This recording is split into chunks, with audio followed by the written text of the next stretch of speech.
Buongiorno a tutti. Il tema dell'acqua in 10 minuti è un po' complesso come tutti gli altri. Io quindi, l'acqua possiamo vedere da tanti punti di vista, sia come il discorso del servizio idrico, sia come il discorso della difesa dalle alluvioni, sia come la questione delle irrigazioni, la questione dell'inquinamento e la questione dell'energia, e forse mi sarò anche dimenticata qualche cosa. L'acqua quindi come acqua del rubinetto di casa e anche come l'acqua dei nostri fiumi.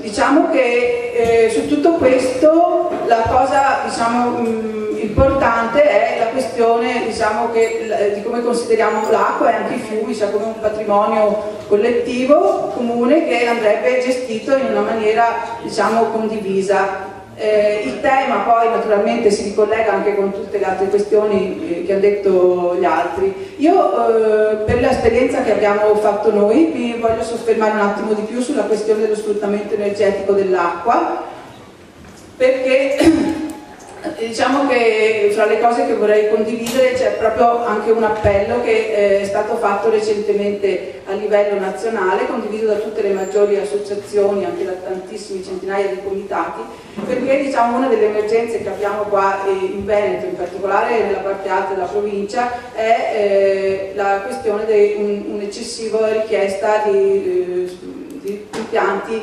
idroelettrici, che qua come vedete le cose poi si intersecano, perché abbiamo appena detto dobbiamo fare energie rinnovabili, c'è il problema del cambiamento climatico, bene, però su questo bisogna anche uscire dal luogo comune e chiarire una cosa, cioè, con il pretesto della produzione di energie rinnovabili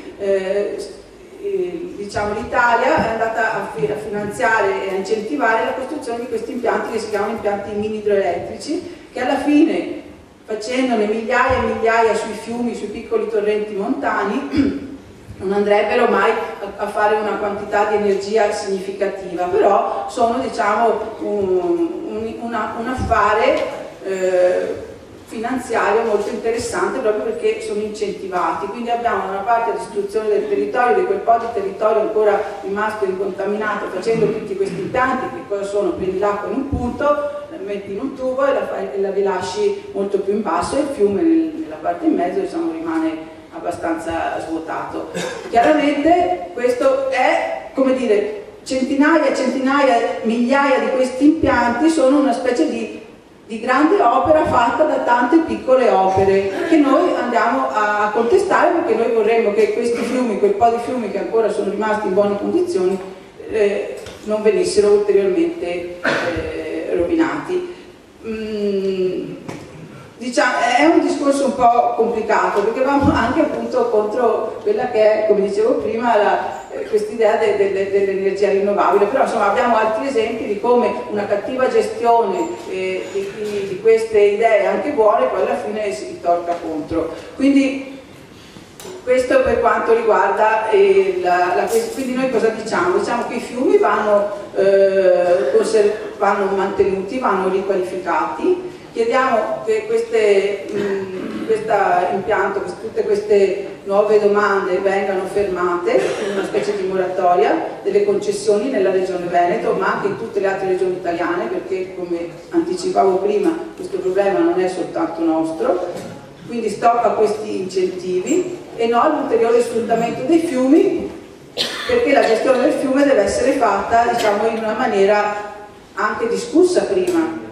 E qua si possono aprire anche tutti gli altri temi, anche il discorso della salvaguardia idraulica e quindi di quello che adesso va per la maggiore, cioè tutta la difesa del territorio. Bisogna anche riuscire a capire prima cosa vuol dire, perché si rischia altrimenti, il timore è un po' quello che si diventi il pretesto per un'ulteriore cementificazione, no? Quindi la cosa importante che noi chiediamo è che quando si fanno questi progetti vadano prima, pensati bene e anche discussi con le collettività, perché è facile, abbiamo visto che da noi è facile partire da un'idea buona e che poi diventi una cosa che non funziona.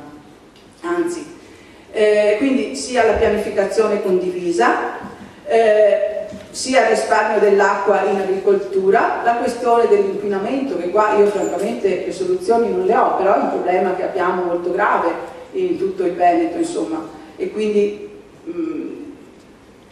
diciamo fa parte di questo cerchio. E poi il discorso della gestione del servizio idrico, cioè abbiamo fatto un referendum, gli italiani si sono espressi in una certa direzione, poi in questi anni cosa è successo? Che praticamente si è fatto rientrare dalla finestra quello che era uscito dalla porta, e in particolare adesso con le ultime leggi che sta facendo il governo, praticamente invece di obbligare alla privatizzazione si incentiva la privatizzazione, facendo leva sul fatto che i comuni come dire, sono messi in una situazione di grande difficoltà, per cui gli si dice vabbè, tu privatizza che io ti libero delle risorse che tu poi puoi usare. Quindi quella gestione, diciamo,